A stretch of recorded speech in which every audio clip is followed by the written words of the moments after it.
반갑습니다. 왜 웃습니까? 자, 오늘 이제 알짠데요. 신났네요. 문제 푸는 게 너무 즐거운가 보시네요.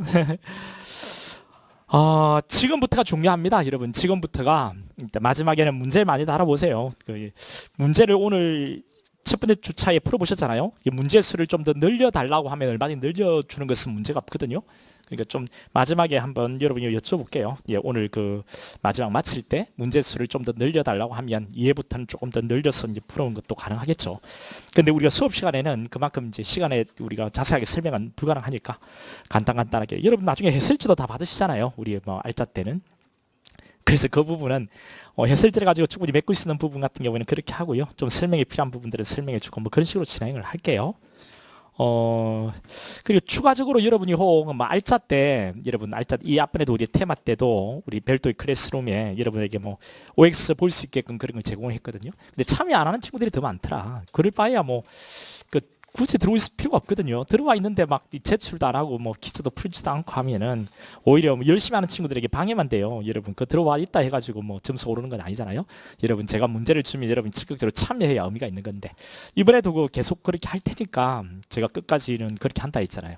여러분들이 혹시나 알짜 때 이렇게 따라가는 친구들 중에는 여러분 개인적으로 뭔가 이거 좀 내가 좀 봐줬으면 하는 거 있다 하면 저도 책임을 다해야 되는 거니까 여러분이 저한테 개인적으로 이야기를 해보세요. 그러면 여러분들이 뭐 도움을 제가 이렇게 이야기하면요 엄청나게 시간이 없을 것 같죠. 아무도 이야기를 안 해줘요. 그러니까 이런 말을 마구 남발해도 괜찮아요. 그런 의도를 한 건 아닙니다. 그런 의도를 한 거 아닌데 여러분이 실제로 도움이 필요한 친구들이 있을 듯한데도 실제 선뜻 뭐 도움을 요청을 안 하시더라고요. 그렇게 하지 말고 어차피 합격하셔야 되잖아요. 여러분들이 지금 여기 공부 잘하고 있는 친구들은 그다지 필요 없어요. 근데 한번 해보려고 하는데 뭔가 좀 부족한 친구들 같은 경우에는 좀 이런 것들 좀 봐줬으면 하겠다, 뭐 했으면 좋겠다는 게 있으면 저한테 한번 해보세요. 오늘 그 수업 마치고 저한테 찾아와 보세요. 그럼 여러분들이 어떻게 풀었는지, 뭐를 틀리는지 이런 것들을 보고 이런 것들 좀 하라고 제가 코칭을 좀 해드릴 테니까 그 필요한 친구들한테 해야지 필요 없는 친구들한테 그다지 의미는 없을 듯 보이고 혹 그런 친구들이 있으면 여러분 정말 간절해야 돼요. 제가 하라고 하면 해야 되는데 뭐 안 한다면 뭐 할 필요가 없는 거죠. 서로 뭐 얼굴 붉히지 말고요.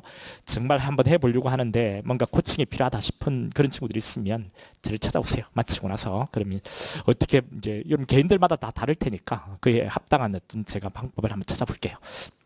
일단은 그 클래스룸이 우리 그 테마 때도 클래스룸을 하나 만들어 가지고 거기에다 제가 OX 퀴즈를 제공했거든요. 이번에도 여러분 일단은 여러분들이 풀 수 있는 자료를 하나 줘볼 텐데 그 매일매일 그 미션에 여러분 참가해 가지고 매일 뭐 하나씩 이렇게 올릴 테니까 여러분 풀어서 한번 제출해 보세요. 알겠죠?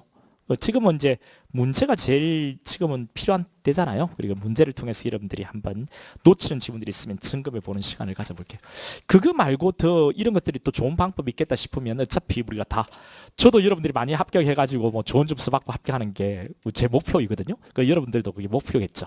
그러니까 여러분들도 뭐 이게 더 효율적인 방법이 있는 것 같다. 어차피 고생할 거. 그러면 좋은 안이 있으면 한번 이야기 해줘보세요. 일단 뭐 저는 아무리 고민해봐도 이제 생각나는 것이 일단 문제를 주고 지금은 많이 풀어보는 게 일단 제일 좋을 듯 보여서 그렇게 제공해 줄까 이런 생각이 들거든요.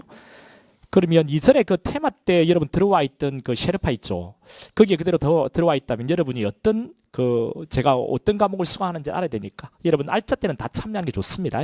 뭐 그 이전에 그 헌법을 안 했던 테마 때 그런 친구들도 마지막에 문제를 많이 푸는 게 좋으니까 다 참여를 하세요. 그 참여를 하고 문제를 많이 풀어보는 게 좋을 테니까 혹시나 이제 뭐 어느 한 과목만 알짜에 참여하고 하는 친구들도 있으면 그 표기를 좀 해주세요. 그래서 여러분이 점수가 어떻게 좀 변화가 있는지를 보려고 하는 거니까 그래서 이전에 테마 때 들어와 있는 클래스룸 그대로 활용할 테니까요.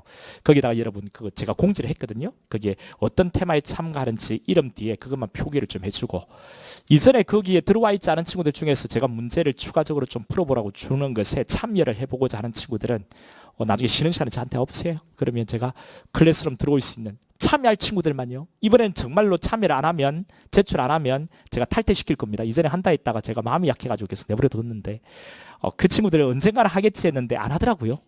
그래서 이제 그 방에만 이렇게 하는 요소들이 있어서 제가 다 탈퇴하겠습니다. 탈퇴처리하겠습니다.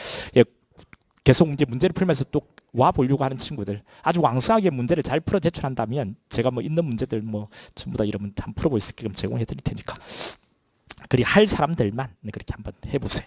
그리고 이제 이거와 별도로 이제 제가 개인적으로 코칭을 좀 받았으면 좋겠다는 친구들도 나중에 그 친구들은 수업 마치고 저한테 찾아보면 제가 방법을 한번 찾아볼게요. 자, 그러면 들어가죠. 자, 1번에 여러분 다 풀어보셨을 테니까 좀 고민도 많이 하셨을 테고 그냥 간단하게 설명해 주는 거 좋다며요, 여러분들은. 자, 검사와 사법경찰 관리 수사에 대한 설명 중 옳은 것은 모두 몇 개인가? 자, 기억번인데 검사는 자신이 수사 개시한 범죄에 대해서만 공소를 제기할 수 있지만 뭐 어떻습니까? 자신이 수사 개시한 범죄에 대해서만 공소를 제기할 수 있지만 틀렸다, 그죠? 자신이 수사 개시한 범죄에 대해서는 오히려 공소를 제기 못합니다. 사경이 검사에게 사건을 송치한 사건 있죠. 이것만 수사를 한 검사가 공소를 제기할 수 있고 자기가 직접 수사를 개시한 범죄는 공소를 제기 못합니다. 있지만 틀렸죠. 일단 니언반에 검사는 범죄 혐의가 있다고 사료하는 때 범인 범죄의 사실과 증거를 수사한다. 그렇죠. 수사를 해야 돼요. 할 수 있다. 혹 이렇게 들어가면 틀립니다. 수사는 필요적인 거예요. 그다음 D번에 검사는 197조의 3, 6항, 198조의 2, 제2항, 245조의 7, 제2항에 따라 사경관으로부터 송치받은 사건. 요것들이 전부 다 사경관으로부터 사건을 송치받는 경우들인데 송치받은 사건에 대해 해당하는 관하여는 해당 사건과 인적 관련성과 객관적 관련성이 있는 범위 내에서 수사할 수 있다. 아니죠. 독립성 인정되는 범위 내에서 수사가 가능한 겁니다. 인적 관련성, 객관적 관련성이 아니고 독립성 인정되는 범위. 그 송치받은 사건에 되어 있어는 독립성이 인정되는 범위 내에서만 수사가 가능한 겁니다. 인적 관련성, 객관적 관련성이 아닙니다. 이것과 독립성이 같은 개념 아닌가? 아닙니다. 전혀 다릅니다. 자, 리얼번에 검사는 공익의 대표자로서 범죄사 공소 제기 및 그 유지에 관한 사항의 직무 권한이 있다. 다만 검사가 수사를 개시할 수 있는 범죄의 범위는 부패범죄, 경제범죄 중이 아니고 등입니다. 등. 대통령령으로 정하는 중요 범죄가 그 대상이 돼요. 등하고 중은 큰 차이가 있다라고 해가지고 국회에서 난리가 났던 그 표현이 바로 이겁니다. 예, 등으로 되어 있습니다.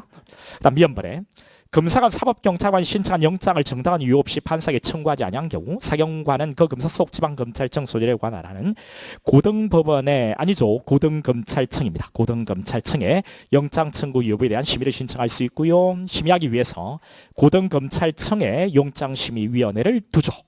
자, 2번. 이게 수사인데 기업번 검사하고 사법경찰관은 공소제기 유지에 관해서 서로 협력해야 되고 수사를 위해서 준수해야 되는 일반적 수사 준칙에 관하여는 대통령령으로 정한다고 합니다. 처음에는 법무부령으로 안을 만들었다가 법무부령은 검찰이 법무부에 소속되어 있으니까요. 경찰들의 반대가 있었습니다. 또 민주당의 반대가 있었고요. 그래서 이것을 대통령령으로 했습니다. 대통령령. 그 다음 미연번이요. 사법경찰관이라고 되어 있는데 앞에 경사, 경장, 순경이 나오면 안 되죠. 자, 이건 사법경찰이고 수사를 보조토록 되어 있습니다. 우리가 조금 더 정리를 해본다면 수사를 보조해야 된다고 되어 있지만 사법경찰관 사무처급 지위에서 수사를 할 수는 있어요, 없어요? 있죠. 이때 작성한 조서가 권한이 없는 자가 작성한 조서는 아니다. 이런 것들도 여러분 알고 있어야 되고요. 자, 이 경사, 경장, 순경은 사법경찰이죠. 수사를 보조토록 되어 있습니다. 그리고 특히 경사 이내 사법경찰입니다. 사법경찰관 쪽에 포함시키면 안 돼요. 자, D번. 검사는 사법경찰관리 수사 과정에서 법령 위반, 인권 침해, 현장 수사권 남용 의심되는 사실에 신고가 있거나 그런 사실을 인식하게 된 경우에 사법경찰의 사건 기록 등본의 송부를 요구할 수 있는데 등본의 송부를 요구하면 송부를 해야 됩니다. 그런데 송부 요구를 받은 사경관이 검사의 사건 기록 등본을 송부하지 않은 경우 그렇지 않거든요. 이런 내용은 없습니다. 그러니까 제가 억지로 한번 치워본 건데요. 송부를 해야 됩니다. 송부를 하면 그 다음에 어떻게 돼요? 이제 시정조치 요구를 하는 거죠. 시정조치 송부를 해야 되는 거고 이때 검사는 시정조치 요구를 할 수 있는 거고 시정되지 않으면 송치 요구를 하는 겁니다. 그렇죠? 등본 송부 요구 그러면 송부를 해야 되는 거예요. 그 다음 시정조치 요구 시정되지 않으면 송치 요구 요 흐름을 꼭 잡아두세요. 자, 리얼번에 특별사법경찰관은 모든 수사에 관하여 검사의 지시를 받고 여러분 의외로 이게 많이 틀릴 것 같은데 뭐 나온 적은 없죠. 지금까지도 가능성이 높아 보이진 않는데 높아 보이지 않는 것에 나온다면 여러분 많이 틀리니까요. 특별사법경찰관리는 검사의 지휘를 받도록 되어 있습니다. 이전에 우리 일반 사법경찰관리도 검사의 지휘를 받도록 되어 있었죠. 그런데 지금은 협력관계로 바뀌었고 일반은 특별사법경찰관은 여전히 검사의 지휘를 받도록 되어 있습니다. 자, 그 내용이죠. 모든 수사에 검사의 지휘를 받고 검사 지휘가 있을 때에 따라야 되고 검사 지휘에 관한 구체적 사항은 법무부령으로 또 정합니다. 법무부령으로 정하도록 되어 있어요. 특별사법경찰관은 그렇습니다. 옳은 겁니다. 이거. 물론 특별히 빠진 일반 사법경찰관 또는 특별 일반 다 빠지고 사법경찰관 이렇게 해도 이 선택지는 틀린 선택지가 돼요. 그렇죠? 특별로 돼 있으니까 옳은 겁니다. 이거 한번 참고해 보세요. 그다음 미연번에 검사는 송치 사건의 공소제기 여부 결정 또는 공소제기 유지에 관해서 필요한 경우에 한해서 여러분 공소제기 여부 결정, 공소제기 유지에 관해서 필요한 경우에 한해서 아닙니다. 검사가 사경위 영장을 청구해달라고 신청했을 때도 어떻습니까? 보안사를 요구할 수가 있죠. 보안사 요구할 수 있는 경우는 두 가지입니다. 공소제기 여부 결정 또는 유지 여부를 결정하기 위해서 필요한 경우 또 하나 영장을 신청을 했을 때 영장 청구 여부에 관해서 결정할 때도 필요하면 보안수사를 요구할 수가 있습니다. 그러니까 안 한다고 했으니까 틀리죠. 두 가지 경우인데 어느 하나만 적고 안 한다고 했기 때문에. 자, 넘어가서 3번입니다. 전문사 자문위원에 대한 설명인데 기억번에 검사는 공소제기 여부와 관련된 사실관계를 분명하게 하기 위해서 피해자 변호인 신청이 있는 경우에 하나요. 아니죠. 전문사 자문위원 지정은 직권도 가능합니다. 자, 니언번에 줄 수 있다. 이게 틀리죠.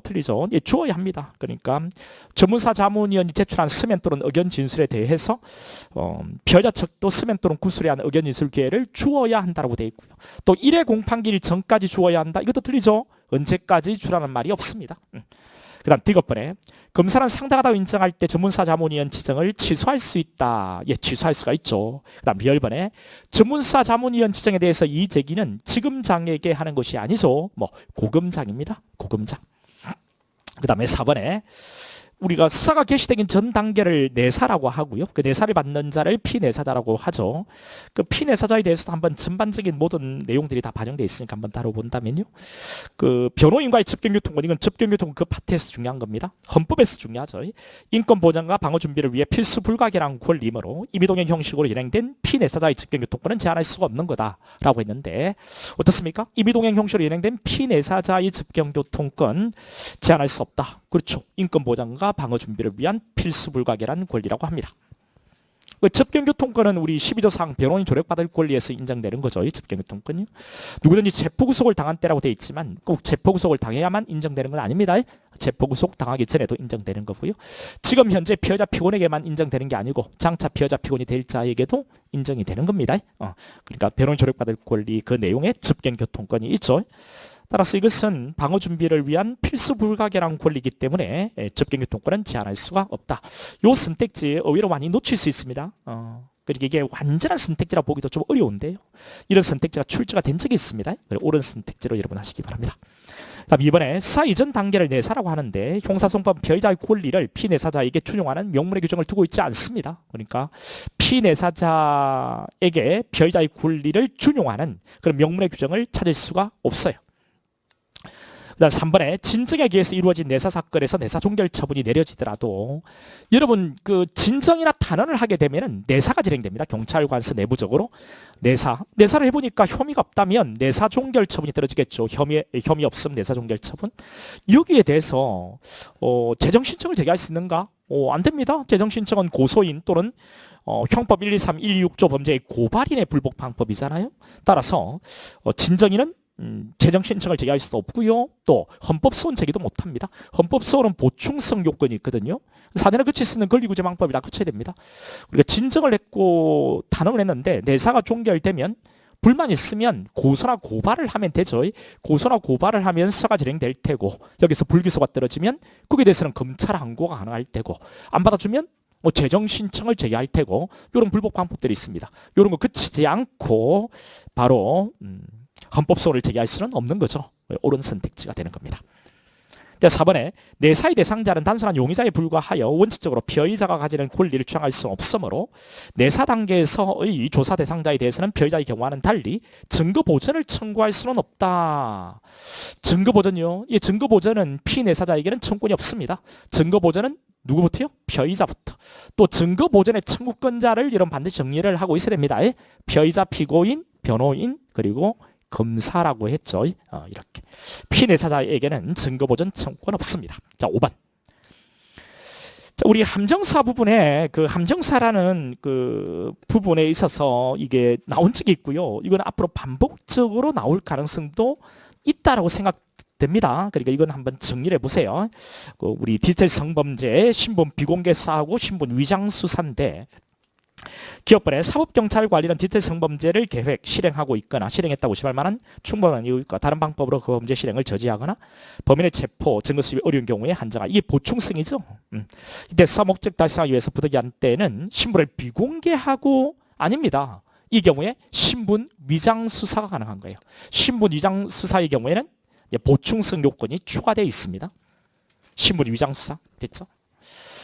거기에 한 줄, 두 줄, 세 번, 네 번, 다섯 번째 줄까지는 그대로 쭉 유지되면서 그 마지막 부분이 틀렸습니다. 마지막 세 번째 줄, 이 세 줄이 신분 위장 수사를 할 수가 있는 거죠. 이 경우에는.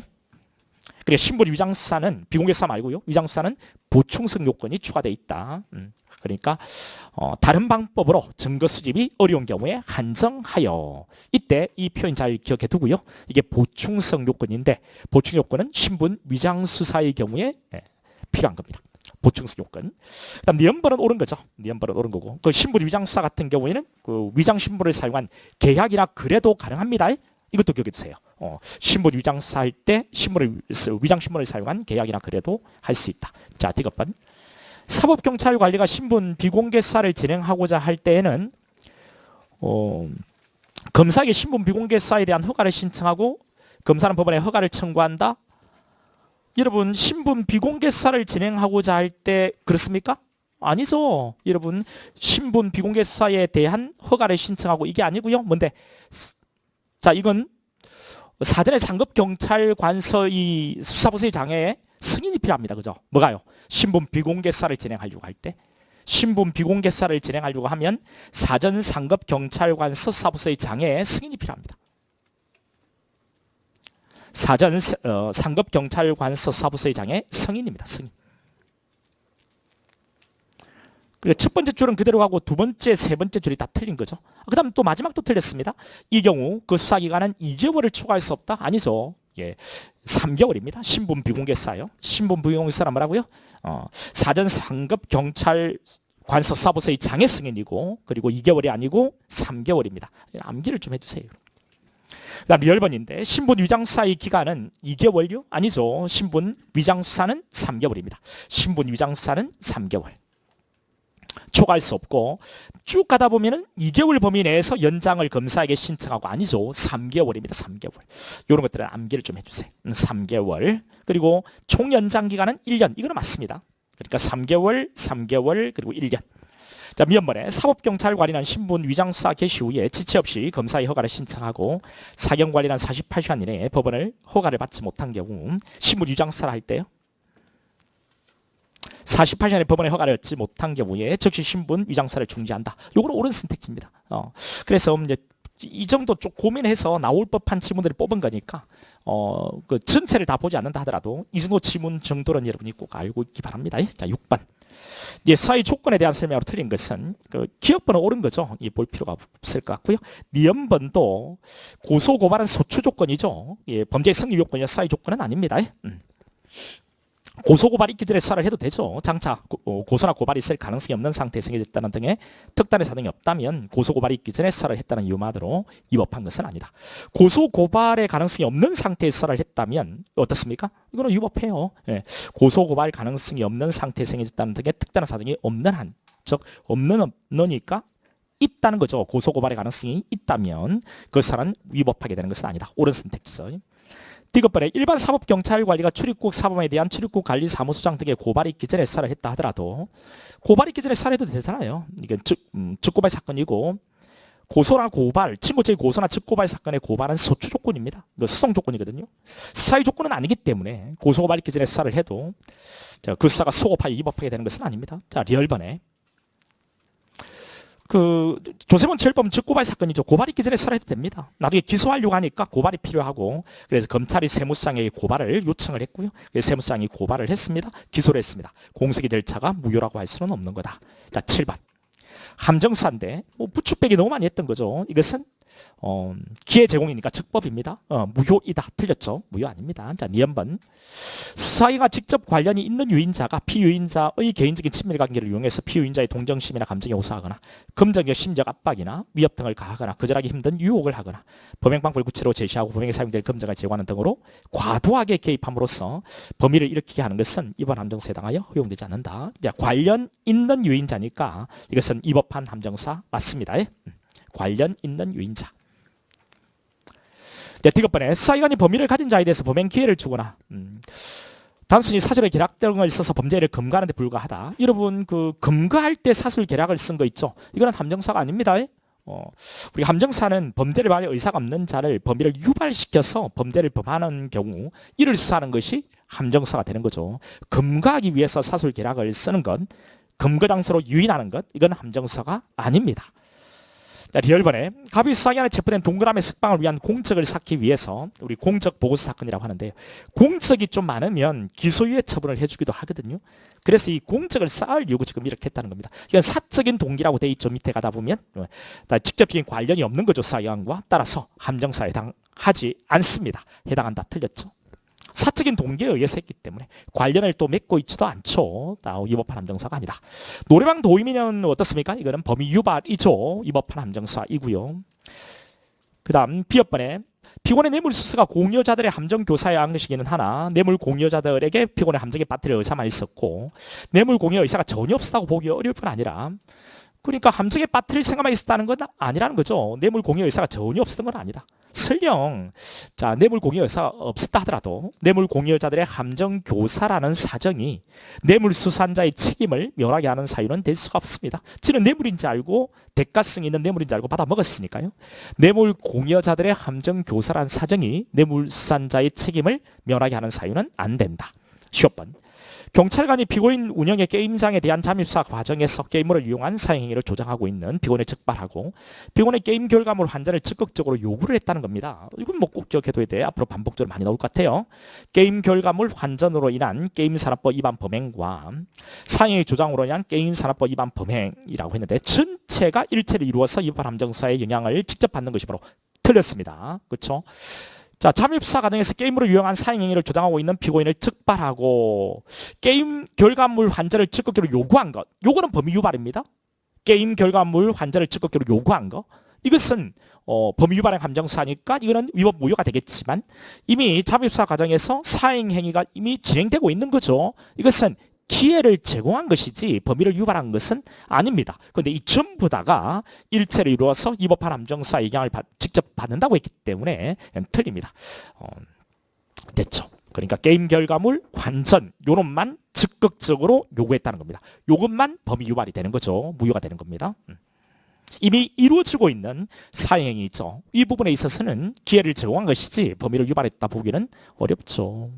나눠서 이런 보셔야 됩니다. 사행위 이것과 게임 결과물의 환전 이 두 개는 나누어서 판단해야 된다. 자, 8번입니다. 사의 조건 잘못된 것은 친고죄나 세무공무원 등의 고발이 있어야 논할 수 있는 죄에 있어서 고소고발은 소추 조건이다. 그렇죠. 이 사의 조건은 아닙니다. 범죄 성립의 조건도 아니에요. 여러분 의외로 이거 범죄 성립의 조건 뭐 이렇게 했을 때 여러분 넘어가면 안 됩니다. 범죄 성립의 조건은 여러분 다 아시잖아요. 구속 해당성, 위법성, 책임이라고. 자, 이건 고소나 고발은 범죄 성립의 조건도 아니고 사의 조건도 아니고 뭔데 소추 조건이죠. 당해 범죄의 성립 요건이나 사의 조건은 아닙니다. 자, 이와 같은 범죄에 대해서 고소고발이 있기 전에 수사를 한 경우에 장차 고소고발이 있을 가능성이 없는 상태에서 행해졌다면 위법하죠. 고소고발의 가능성은 있어야 되잖아요. 자, 니은번에 외국인을 고용해서 구출입국 관리법 위반으로 기소가 됐을 때 당초 위 사건을 입건한 지방경찰청이 지체 없이 관할 출입국 관리 사무소장에게 인계하지 않고 고발 없이 수사를 했다. 가능합니다. 축구발 사건에 인계하지 않고 고발 없이 수사를 하는 것도 가능하죠. 뭐 공세의 절차가 법률의 규정에 위반하여 무효인 때 해당하지는 않습니다. 해당한다. 틀렸죠? 자, 디귿번. 본래 범위를 가지 않은 자에 대해 수사기관이 사설의 계략 등을 써서 범위를 유발케 하여 범죄를 검거하는 함정사 위법하다. 범위 유발은 위법한 겁니다. 이때 구체적 사건에 있어서 위법한 함정사에 해당하는지 여부는 여러 가지를 종합적으로 고려해서 판단하겠다. 그 종합 판단이라는 선택지가 나오면 이 주제뿐만 아니라 어떤 내용이든 간에 그런 옳은 선택지가 된다라고 했죠. 자, 리얼반. 유인자가 수사기관과 직접적인 관련을 맺지 않은 상태에서 피유인자를 상대로 단수 수차례 반복적으로 범행을 부탁했을 뿐 수사기관이 사설이나 계략 등을 사용했다고 볼 수 없는 경우 원칙적으로 위법한 함정사에 해당하지 않지만 그로 인하여 피유인자의 범위가 유발되었다면 위법한 함정사에 해당하여 허용되지는 않는다. 맺지 않은 상태입니다. 맺지 않은 상태. 위반 함정사에 해당하지 않고 범위가 유발되었다면 맺지 않았다는 겁니다. 맺지 않았다면 범위가 유발되었다 하더라도 위반 함정사에 해당하지 않습니다. 관련을 맺지 않았다면 말이죠. 자, 미연번. 수사기관이 피고인의 범죄 사실을 인지하고도 바로 체포하지 않고 추가 범행을 지켜보고 있다가 많이 늘어난 뒤에야 체포했다라는 겁니다. 이게 뭔데? 추가 범행에 기회를 제공한 것이니까 함정사가 있었다고 보기는 어렵죠. 자, B번. 자, 무죄 판결한다. 틀렸죠. 함정사회를 통한 기소는 공소기각 판결입니다. 공소기각 판결. 자, 15번에 이미 범행을 저지른 피고인을 검거하기 위해서 수사기관이 정보를 이용해서 근거장소로 유인한 것. 이것은 범위 유발이 아니죠. 검거하기 위해서 끼어내는 것은 함정사가 아닙니다. 자, 9번 불신검문. 불신검문에 대해서 응답을 거부하는 자에 대해서 경찰관은 인권경찰서 등에 동의할 것을 요구할 수 있는 거다.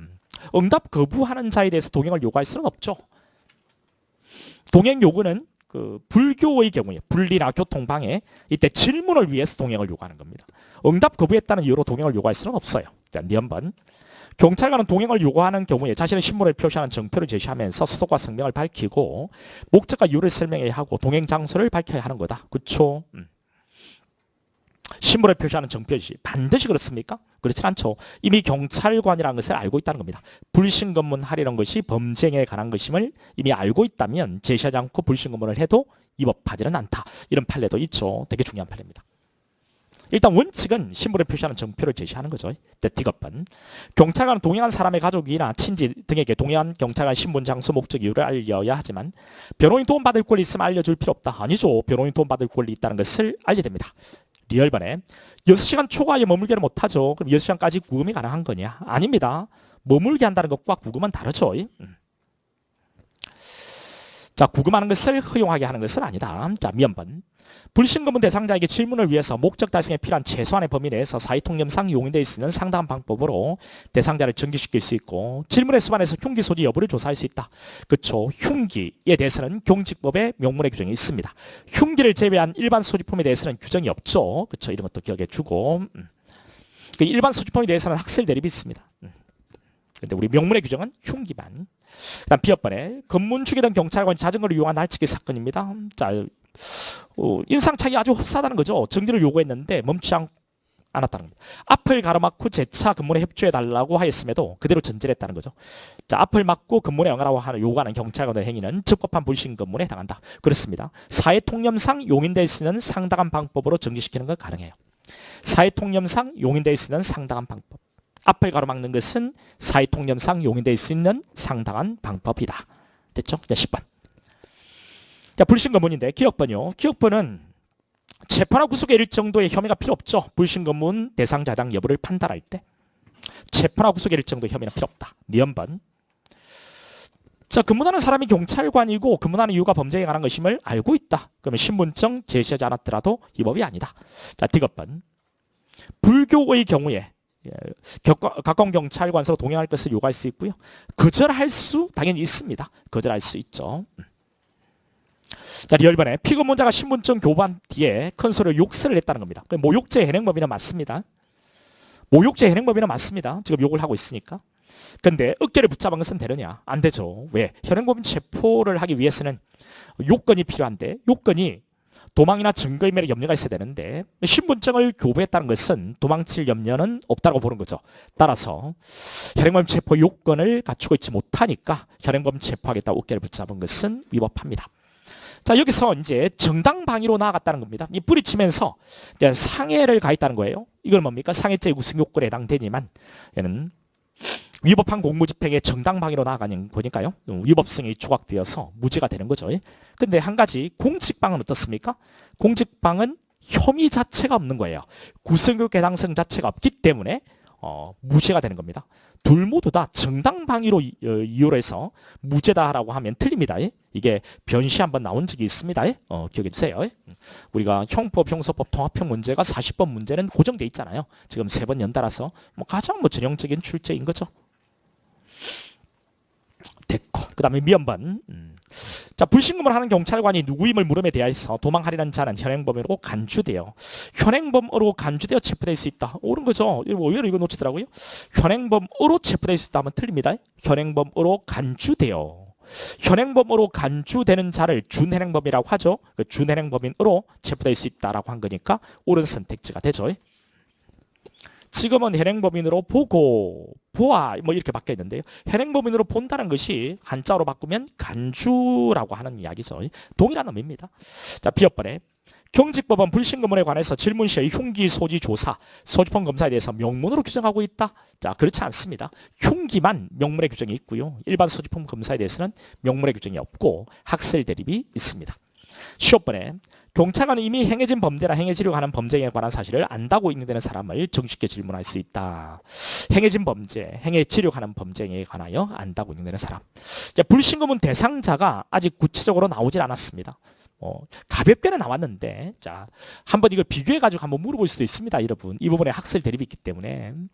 이런 불신검문은 행정경찰 작용으로 보는 게 일반적인 입장이에요. 그런데 수사의 성질을 병유하고 있다, 같이 가지고 있다, 이렇게 보는 병유설이 있습니다.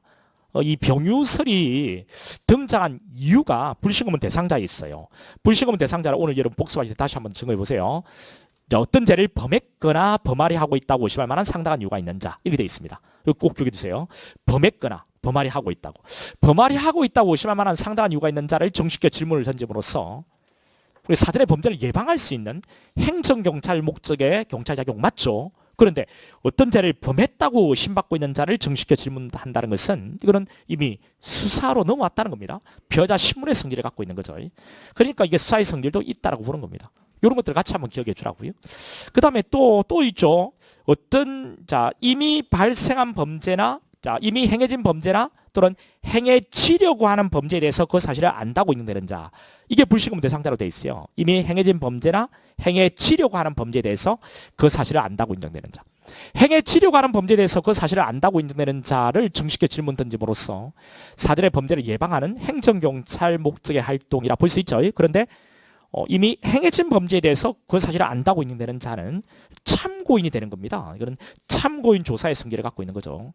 그러니까 불신검문 대상자를 보면 이미 절반 정도는 수사라고 봐야 된다는 겁니다. 그래서 병유설이 등장한 이유가 바로 여기 있거든요. 그러니까 방금 이런 학설도 같이 기억을 하면서 불신검문 대상자를 정확하게 여러분 기억을 해두면 될 것 같아요. 시험번호 옳은 거죠. 11번. 채권자인 갑과 그의 아내 을은 빚을 갚지 못하고 있는 채무자 A를 찾아가서 많은 사람이 보는 자리에서 심한 욕을 했다는 겁니다. 모욕죄의 공범으로 봐야 되겠다, 그죠? A가 갑만 모욕죄로 고소한 경우에 갑과 을이 공범인데 오래돼서도 효력이 미친다, 그쵸? 주관적 불가분 이야기입니다. 위 사건 현장에 있던 A의 아들 B가 사건을 목격하였고 당시 상황을 이해하고 답변할 수 있다고 하더라도 B는 16세 미만의 선서무능력자이므로 그의 증언은 증거를 할 수 없다. 그렇지 않습니다. 여러분 그 선서무능력자 있죠. 선서무능력자의 경우에도 자기가 과거에 경험한 것을 지 기억에 따라 진술할 수 있는 능력이 증언 능력이고요. 증언 능력이 있으면 그 증언은 증거를 할 수가 있는 겁니다. 됐죠?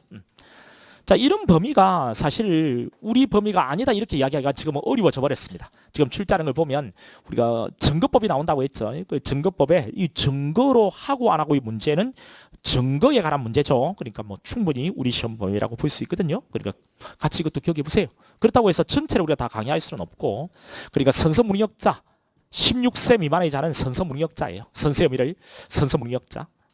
그러니까 선서무능력자가 선서를 했다. 그 선서가 효력이 없어요. 그러면 위정을 해도 위정죄는 안 돼요. 위정죄는 안 돼요. 그런데 증언 능력이 있다면 그 증언은 유효입니다. 증거로 쓸 수 있는 겁니다. 증언 능력이라는 것은 자기가 과거에 경험한 것을 지 기억에 따라 진술할 수 있는 능력을 말해요.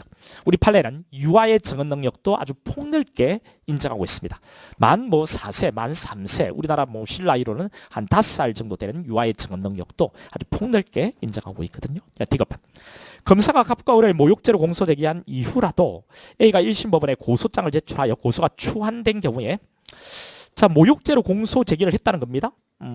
고소장을 법원에 제출했다는 거예요. 고소가 추한 고소를 추가했다는 겁니다. 근데 우리 판례는 고소의 추한을 인정하지 않습니다. 그러니까 친고죄는 고소를 받고 반드시 기소해야 되고 기소한 뒤에 뒤늦게 고장이 법원에 들어오는 것 인정을 안 합니다. 따라서 공기판이 아니라 실체 재판한다? 아니죠. 공기판 때려야 됩니다. 고소의 초안은 일체 인정을 하지 않는 게 판례입니다. 야, 리얼번에 경찰청 인터넷 홈페이지에 철저히 조사해달라는 민원을 접수했다? 이거는 고소라고 볼 수는 없죠. 그렇죠?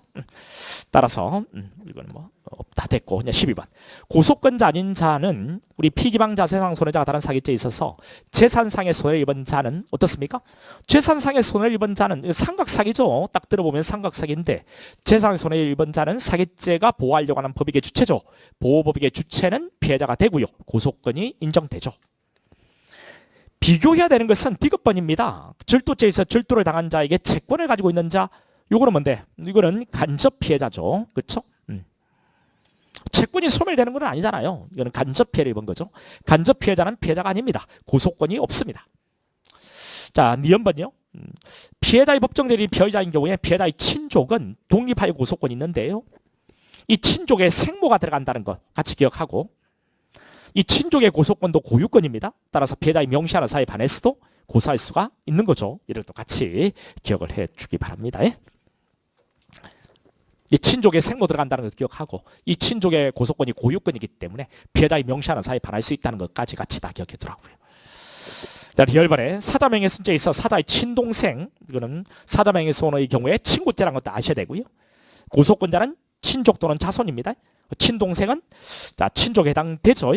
그러니까 고소권이 인정돼요. 그 다음 미연번에 살인죄에 있어서 피살자의 처, 피해자가 사망했을 때 배직형이 고소권을 갖는다고 했죠. 배우자에 해당되니까 고소권이 인정되죠. 처가 강간을 당한 경우에 그 남편은 간접 피해자입니다. 간접 피해자는 고소권이 없습니다. 그 다음 15번. 고소권자가 없는 경우에 검사가 고소권자가 된다? 아니죠. 친고죄란 범죄에 있어서 고소권자가 아무도 없다면 이해관계인이 신청을 하면 검사가 10일입니다. 7일 아니에요. 10일 이내에 고소할 자를 지정을 하게 되고 이렇게 지정된 자가 고소권을 갖게 되죠. 검사가 고소권이 있다. 틀립니다. 자, 13번. 옳지 않은 것인데 1번이요. 1번. 고소기간은 공범 중 1일 안때부터 진행하는 거 맞습니다. 공범이 있으면. 근데 상대적 친고죄는 어떻습니까? 상대적 친고죄는 신분관계 있는 자만 친고죄니까 신분관계 있는 범인을 알아야 돼요.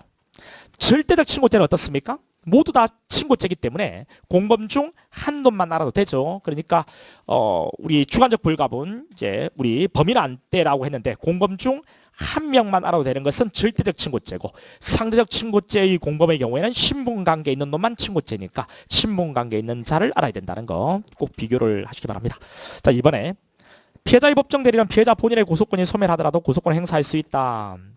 자, 피해자의 법정 대리인은 본인의 고소권이 피해자 본인의 고소권이 소멸하더라도 고소권을 행사할 수 있다. 법정 대리의 고소권은 고유권이기 때문에 그렇습니다. 고유권이기 때문에 따라서 이 고유권의 결론들도 여러분 다 정리하고 있어야 됩니다. 피해자의 명시하는 사에 반해서 고소할 수 있죠. 그렇죠? 법정 대리 고소를 피해자는 취소를 못합니다.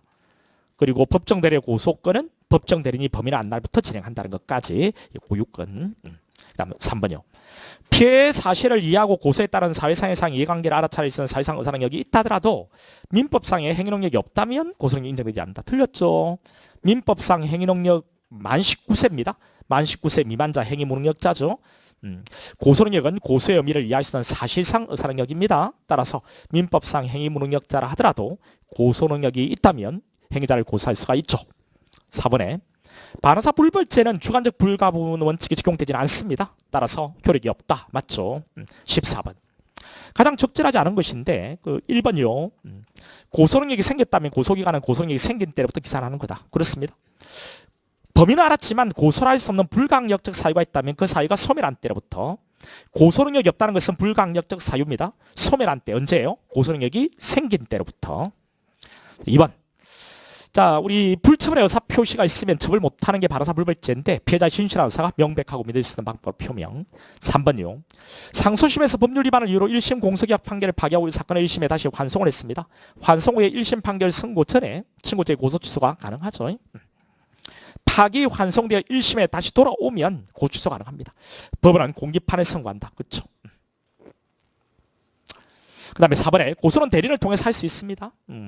위임장 또는 대리한 의사표시를 해야 되며 틀렸죠. 위임장을 제출할 필요도 없고 대리한 의사표시를 할 필요도 없습니다. 정당한 고소권자에 의해서 고소권이 실질적으로 수여됐다는 것이 증명만 되면 되는 거죠. 15번. 자, 기업번에 사업이 여러 차례에 걸쳐서 도급에 따라 생겨지는 경우에 하수급인 직상수급인의 기책 사유로 근로자에게 임금을 지급하지 못한 경우 근로자가 상위 수급인의 처벌을 희망하지 아니하거나 처벌을 희망하는 의사를 처리하는 의사표시를 하는 경우에 하수급인과 직상수급인을 배제한 채 오로지 상위 수급인에 대해서만 처벌을 희망하지 아니하는 의사표시를 했다고 보아야 한다? 아니죠, 여러분. 이게 임금 체불하면 이게 범죄가 되는 겁니다. 이게 또 반사불벌죄예요. 반사불벌죄. 이것은 연대 책임을 하도록 돼 있어요. 연대 책임을. 여러 차례 걸쳐서 도급이 이루어졌을 때 그 연대 책임을 지도록 돼 있거든요. 이런 경우에 뭐 직상 수급인에 대해서 그러니까 내가 만약에 이 친구한테 도급을 했고 이 친구가 다시 이렇게 도급을 했어요. 딱 이 친구가 다시 도급을 했어요. 여러 차례 도급이 이루어졌습니다. 결국은 이 친구가 인부를 고용했는데 월급을 주지 않으면 이 모두 다 연대 책임을 지도록 돼 있어요. 이 친구가 이놈을 처벌하지 말라라고 한 것이 이놈에 대한 의사표시만 있다고 볼 거냐? 아니라는 겁니다. 쉽게 단정해서는 안 돼요. 됐죠? 주관적 불가분 이야기하는 게 아닙니다.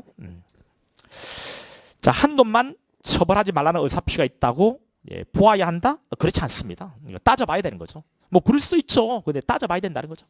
니엄번에 반사불벌죄에 있어서 처벌을 희망하지 아니하는 의사표시나 처벌을 희망하는 의사표시 처리에 관하여 233조 소정의 불가분의 원칙이 적용되지는 않는다. 그렇죠. 반사불벌죄는 233조가 주관적 불가분 원칙인데요.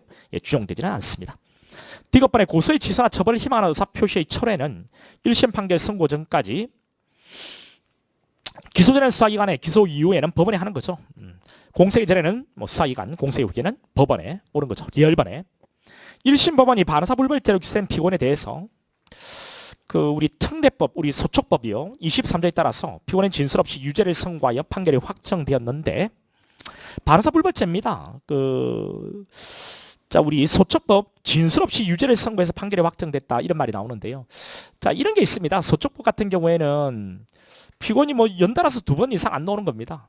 이런 경우에 이게 뭐 골석 재판이라고 하는 건데요.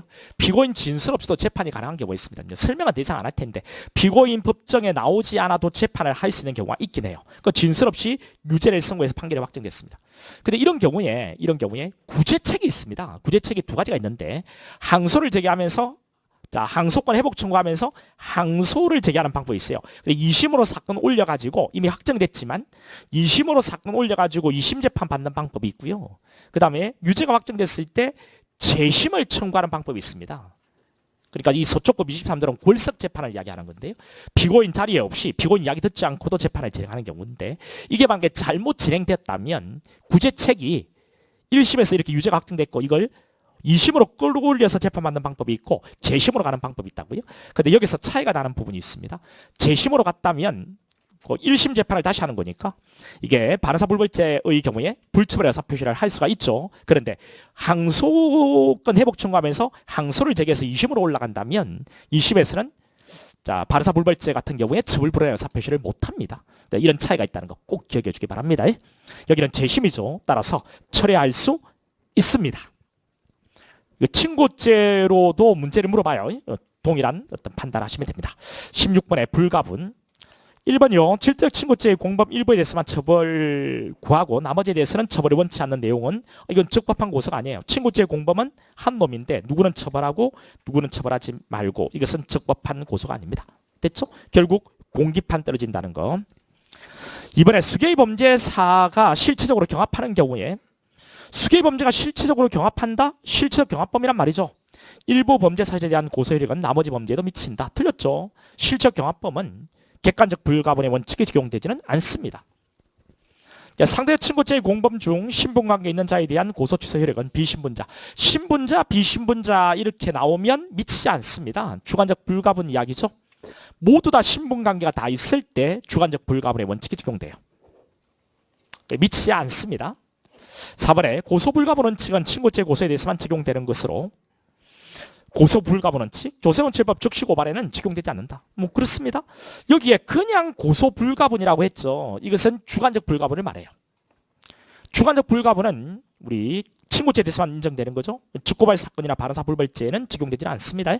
물론 객관적 불가분은요. 그게 어떤 범죄든 간에 다 적용돼요. 객관적 불가분. 여기는 그냥 고소 불가분하면 주관적 불가분이다. 이렇게 해서 문제를 푸셔야 돼요. 자, 17번. 고소. 형소본 고소의 주관적 불가분의 원칙을 명문으로 규정하고 있다. 그렇습니다. 객관적 불가분의 원칙은 이론상 인정돼요.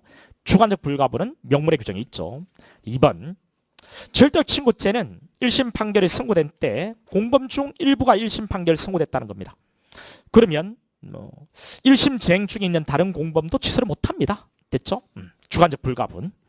3번에 과형상일죄 일부만이 친고죄인 경우에 자, 하나의 행위를 통해서 여러 개의 범죄가 성립되는 것은 우리가 상상역경함, 형법에서는 상상역경함, 수개의 범죄로 분류가 되지만 우리 소송법상은 과형상일죄 한 개의 범죄로 분류가 되죠. 이 경우에 일부는 친고죄고 일부는 비친고죄면 중간에 칸막이 척 따라서 객관적 불가분의 원칙이 적용되지 않습니다. 미치지 않는다. 옳은 거죠. 자, 과형상일죄 모두 다 친고죄라고 한다면 일부를 고소했을 때 그 전체에 대해서 고소에 미치죠. 객관적 불가분의 원칙이 적용돼요. 전부 다 친고죄지만 피해자가 다르다. 이런 경우에 우리가 하나의 문서를 통해서 여러 사람을 모욕을 했을 때 전부 다 피해자가 다르죠. 이 경우에도 객관적 불가분의 원칙은 적용되지 않습니다. 그러니까 과형상일죄 같은 경우에 객관적 불가분의 원칙이 적용되는 것은 즉 일부를 고소했을 때 그 전부의 고소에 미치는 것은 딱 한 가지입니다. 피해자 같고 자, 과형상 일죄 관계에 있는 모든 범죄가 친고죄일 때만. 자, 4번. 경합범이죠. 여기 경합범은 실경을 말합니다. 그냥 경합범 하면 상경 이야기 아닙니다. 실경 이야기 하는 겁니다. 따라서 객관적 불가분의 원칙은 적용되지 않죠. 미친다 하면 틀리죠. 미치지 않습니다. 18번. 자, 갑은 용돈 유용비가 부족하게 되자 결혼하여 분가한 형의 집에서 자, 물건 훔치기로 동생 을과 공모를 했다. 그러니까 형의 집에 동생과 모두 다 신분관계가 다 있고 따라서 주관적 불가분의 원칙이 적용되겠죠. 그래서 저기 옳은 선택지는 1번이 될 수밖에 없죠. 갑에 대한 고소는 공동정범인 을에게도 효력이 있다. 이렇게. 2번, 3번, 4번은 다 틀렸습니다. 또 간혹 가다가 어떤 친구들은요. 그 4번이지 않습니까? 4번도 옳은 거지 않냐? 뭐 이렇게 이야기하는데요. 아니죠, 여러분. 같이 살고 있지 않으면 뭔데요? 같이 살고 있지 않으면 이건 친고죄가 되는 겁니다. 같이 살고 있지 않으면 친고죄가 되는 거니까 친고죄를 고소를 하면 기소해서 처벌합니다. 같이 살고 있다면 어떻게 돼요? 이때는 인적 처벌 조각 사유당 되는 겁니다.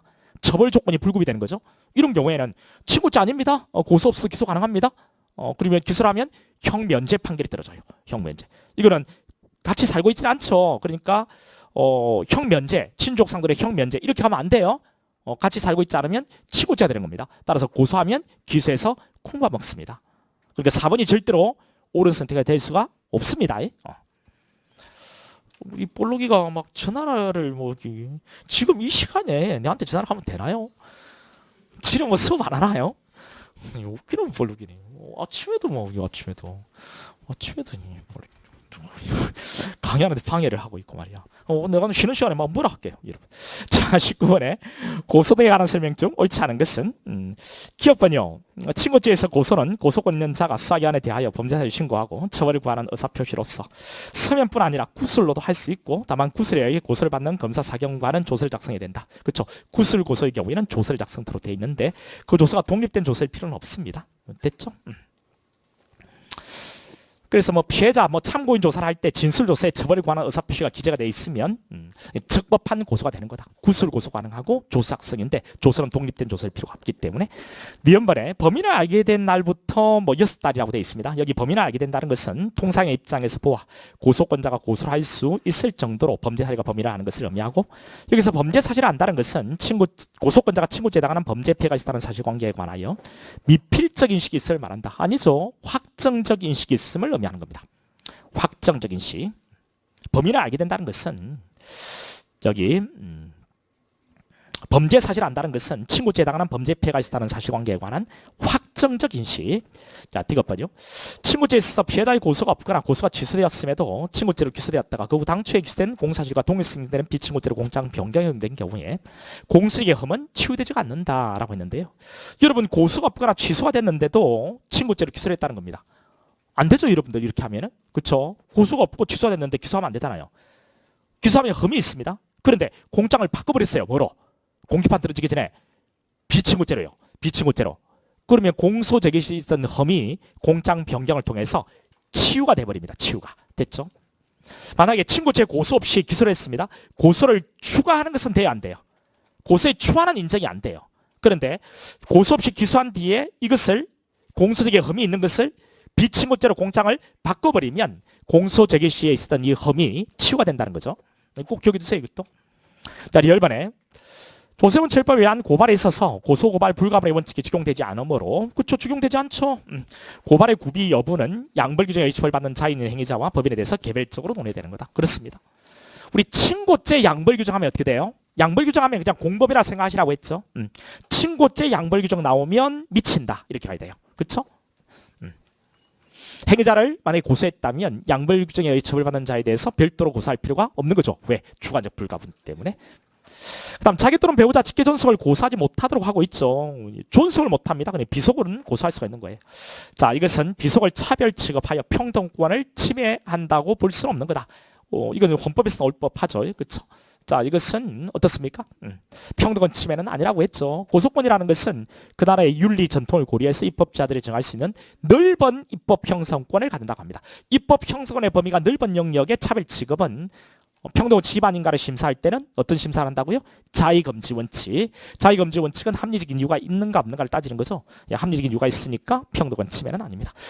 B번에 친고죄에 대해서 고소할 자가 없는 경우에 이해관계인이 신청이 있으면 검사는 10일 이내에 10일 맞죠? 이게 7로 바뀌면 틀립니다. 또 검사가 고소권자가 된다라고 해도 틀려요. 이런 것들 여러분 기억해두면 되겠습니다. 20번. 고소 등에 관한 다음 설명 중 옳지 않은 것은 모두 몇 개인가? 기억번에 법정 대리인의 고소권은 무능력자 보호를 위해서 법정 대리에게 주어진 고유권이므로 피해자의 고소권 소멸 여부에 관계없이 고소할 수 있는 거다. 그렇죠? 자, 무능력자 보호를 위해서 법정에 주어진 고유권입니다. 고소권 소멸 여부에 관계없이 고소할 수 있죠. 다만 그 뒤에 피해자의 의사를 존중한다는 측면에서 이게 틀렸습니다. 고유권이기 때문에 피해자가 명시한 의사에 반한다더라도 법정 대리인 자기 거니까 고소할 수 있는 겁니다. 미연번에 범인을 알게 된 날이라는 것은 범죄 행위가 종료된 후에 범인을 알게 된 날을 가리키는 것이다. 고소권자가 범죄 행위가 계속되는 도중에 범인을 알았다 하더라도 그날부터 곧바로 고소기한이 진행된다고 볼 수는 없는 거죠. 범죄 행위가 끝나고 이제 범인을 알게 되고 이 둘 다를 다 갖춰야 되는 거죠. 됐죠?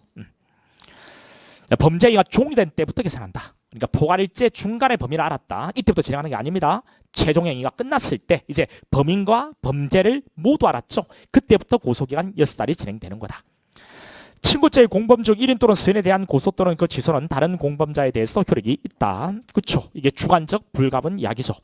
열번에 고소권자가 비친고죄로 고소한 사건을 검사가 친고죄로 구성해서 공소를 제기했다는 겁니다. 법원이 친고죄 수송 조건이 되는 고소가 유효하게 존재하는지는 직권으로 조사하는 거다. 그렇습니다. 수송조건 구비 여부는 법원이 직권으로 조사 심리하는 거예요. 이때 공범관계 있는 사람에 대한 고소 취소가 있다면 이 피고인에 대해서도 미치죠. 그렇죠? 비친고죄로 고소를 해도 검사는 얼마든지 친고죄로 기소할 수가 있습니다. 그러니까 고소장에 붙인 제명에 구속되지는 않거든요. 친고죄로 기소를 하면 그 고소가 있는지 없는지는 직권으로 조사하는 거고요. 수송조건 구비 여부는. 자, 이때 공범에 대한 취소가 있다면 피고인에 대해서도 취소니까 공기판으로 종결하는 겁니다. 자, 미연반. 고소인이 현장에 출동한 경찰관에게 고소장을 교부하였으나 경찰에 도착하여 최종적으로 고소장을 접수하지 않기로 마음먹고 반환받았다면 이거는 뭐 고소가 수리됐다고 볼 수는 없다는 게 판례입니다. 이게 간통 사건이었는데 일단 뭐 경찰이 오자 고소장을 줬어요. 그런데 같이 쭉 가가지고 마지막 최종적으로 다시 돌려받았다는 겁니다. 이건 수리됐다고 볼 수는 없다는 거고요.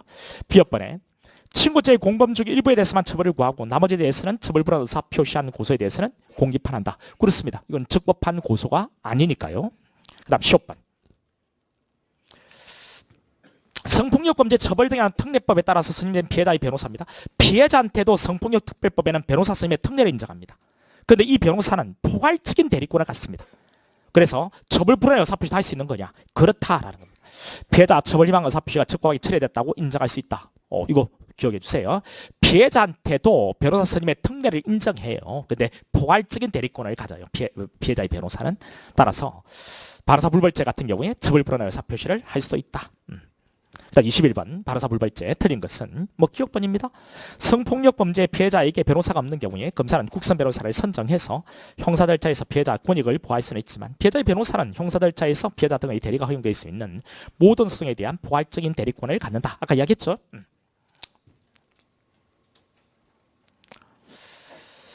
자, 마지막에 의사표시를 할 수 없다 했는데 틀리죠. 할 수 있습니다. 니은번은 어렵지 않죠. 항소심에서는 처리할 수는 없습니다. 디귿번에 상대방에 가면 그 효력이 미치는 거다. 그렇죠. 주관적 불가분의 원칙이 적용되지 않으니까. 리얼번은 자, 우리 불체의 의사표시 같은 것은 반의사 불벌죄, 오이상력이 있는 피해자가 단독으로 할 수 있습니다. 법정에 동의가 있어야 한다거나 법정 대리에 의해서 대리되어야 한다고 볼 것은 아니다는 거. 그다음 미연번에 반의사 불벌죄 피고인 피의자의 처벌을 희망하지 않는다는 의사표시, 처벌 희망한 의사표시의 철회 유무. 이건 엄격한 증명이다? 아니죠. 우리 수송 조건은 자유로운 증명입니다. 자유로운 증명. 다음 22번. 자, 1번에 피해자가 한 고소를 피해자가 사망한 뒤에 그 부가 고소를 취소해도 적법한 고소 취소를 할 수는 없는 거다. 그렇습니다. 부가 취소를 해도 적법한 고소 취소를 할 수는 없어요. 고유의 고소권자가 피해자 23살 된 딸이었죠. 고소를 사망했을 때 그 부는 대리 고소권자입니다. 대리 고소권자가 고유권자가 고소를 취소할 수는 없어요. 자, 이번에 공범자인에 대해서만 1심 판결이 선고된 후에는 나머지 공범에 대해서 취소를 할 수 없는 거다. 자, 그렇죠. 이게 주관적 불가분 때문에 한 명만 1심 판결 선고되면 다 취소를 못합니다. 3번에 상대적 친고죄의 경우에 신분관계에 있는 자 하면 맨 마지막 그냥 보시면 돼요. 미치지 않는다. 옳은 거죠. 신분관계에 있는 자, 없는 자 이렇게 시작되면은 있는 자 시작되면 없는 자가 있다는 말이고 없는 자 하면 있는 자가 있다는 말이에요. 그러면 마지막 수로만 보면 돼요. 미치지 않는다, 효력이 없다 이렇게 가야 되는 거죠. 모두 신분관계가 다 있다 이렇게 가면 뭐 주관적 불가분이 적용되는 거니까 맨 마지막 수로가 미친다, 효력이 있다 이렇게 가야 되겠죠. 그 다음 4번. 고소의 취소가 허용되는 이상 피해자가 장차 고소권을 행사하지 않겠다는 의사표시도 그 효력을 인정할 수 있다라고 했는데 자, 고소권 행사하지 않겠다는 의사표시 뭔데? 고소의 폭인데요. 폭이 그 효력을 인정할 수 없다라고 하죠. 23번. 1번요. 자유로운 증명 맞고 그 다음에 2번에 반의사 불벌죄 피해자가 사망해서 직접 처벌 희망 또는 처벌 불원 의사표시를 할 수 있는 경우 1심 판결 선고 전에 상속이는 안 됩니다. 1심 존속적 성질의 권리니까 상속과 양도가 안 돼요. 의사표시할 수 있다? 틀렸습니다. 상속이는 못합니다. 자, 3번에 이게 피해 사실의 신고 세 번째 줄 이것은 고소는 아니죠. 피해 신고지. 4번에 특정을 해야 되는 겁니다. 일상소방법 등을 구체적으로 상세히 지적할 필요까지는 없죠. 그렇죠? 고소인이 어떤 범죄를 지적해서 처벌을 구하고 있는지를 확정만 할 수 있으면 돼요. 24번. 이건 뭐 그 당시 뭐 가장 어려운 문제인데 이건 뭐 너무 쉽죠. A하고 연예인 B 불륜관계 그리고 편집장과 기자에 대해서 명예훼손으로 고소. 이때 공판에서 진행되는 도중에 B와 C는 각각 취재 기자 의뢰대만 고소를 취소했다. 그러면 이제 답은 뭡니까? 답은 4번이죠. 자, B의 의뢰에 대한 고소 취소는 뭔데? 그냥 반의사 불벌죄니까 따로따로 가는 거죠. 그렇죠? 갑에 대해서는 편집장에 대해서는 유무죄 판결을 해야 되고 기자에 대해서는 공기판 들어지겠죠. 반의사 불벌죄 처벌하지 말라라고 했으니까 기자는. 그 C 유족이 기자에 대해서 취소를 했다는 겁니다. 이때는 어떻게 돼요? 이때는 뭐 이게 유족은 사자명예훼손으로 고소를 했을 테니까 주관적 불가분 원칙에 적용되는 거죠. 따라서 갑을 모두 의뢰에 대해서 취소한 것은 갑에 대한 취소에게 미치니까 갑을 모두 공소기각 판결이 되겠습니다. 25번에 고소 취소 잘못된 것인데 자, 기억번호는 뭐 옳은 거죠. 기억번호 옳은 거고 니은번도 자, 이건 옳은 겁니다. 처벌을 희망하는 의사표시 철회에 관하여 고소 취소에 관한 규정이 적용된다. 의외로 이걸 좀 놓치더라고요. 여러분 그 232조 1항이 232조가 고소 취소입니다. 조문 제목이 1심 판결 선고 전까지 취소, 재고소 안 돼. 그 다음에 사망이 전 2항을 반의사 불벌죄의 준용이라고 돼 있어요. 232조가 고소 취소에 관한 이야기라고 했죠. 그리고 고소 취소에 관한 내용은 반의사 불벌죄에 준용된다. 옳은 거죠. 이 주관적 불가분과 착각하시면 안 돼요. 그 다음에 디귿번. 상해죄로 기소되어 1심에서 무죄가 선고됐습니다. 1심에서 무죄. 항소심에 이르러 비로소 폭행죄로 공장 변경이 이루어졌다는 겁니다. 상해죄 무죄인데 그리고 항소심에서 폭행죄. 여러분 상해죄는 친고죄도 아니고 반의사 불벌죄도 아닙니다. 근데 폭행은 반의사 불벌죄죠. 근데 폭행죄, 즉 반의사 불벌죄로 공장 변경이 2심에서 이루어졌다는 겁니다. 그러면 2심에서 불처벌 의사표시를 할 수 있는가? 해도 반의사 불벌죄의 처벌 불허의 의사표시의 효력은 발생하지 않죠. 그러니까 실체 재판입니다. 공소 기각해야 한다? 틀렸습니다. 리얼번에 고소 취소는 사기한 또는 법원에 대한 고소권자 의사표시로서 서면 또는 구술로서 할 수 있는 거다? 예, 서면 또는 구술로서 할 수 있다? 서면 또는 구술. 그 다음 미연번에 친고죄에 있어서 고소의 취소에 대해서는 대리가 가능하다? 고소 취소에 대해서 대리가 가능하다. 고소 취소 대리가 가능하다. 맞죠. 그 다음 B번 항소심에서 공장 변경에 의해서 또는 공장 변경 절차 걷지 않고 직권에 의해서 친고죄가 아닌 범죄를 친고죄로 인정하였더라도 항소심에 이르러 비로소 고소인이 고소를 취소했다면 친고죄 고소 취소 효력은 없는 거다. 우리 다 했던 거고요. 옳은 거죠. 시험번에 피해자가 고소 이전에 이미 원만히 합의하면서 향후 피고인을 상대로 민형사상 어떠한 이의도 제기하지 않기로 약정함으로써 고소권 포기 의사를 표시했다. 고소권 포기는 아무런 효력이 없어요. 뒤늦게 고장을 제출했고 취소를 한 바가 없다는 겁니다. 고소장을 제출해서 피고인 처벌 희망하는 의사를 분명히 표시했다면 적법한 고소로서의 효력이 있죠, 없다. 예, 틀렸습니다. 26번. 자, 기억번요. 예, 고발과 자수인데 조세범 처벌 절차법에 따라 수개의 범칙 사실 중 일부만을 범칙 사건으로 하는 고발이 있는 경우에 고발장이 된 범칙 사실과 동일성 인정되지 않는 다른 범칙 사실에 대해서 고발에게 미칠 수는 없다. 그렇습니다. 동일성 인정되는 범위까지는 객관적 불가분의 원칙이 적용되니까 고발에게 미치지만 동일성 인정되지 않는 범칙 사실에까지는 고발에게 미치지는 않습니다. 미연번.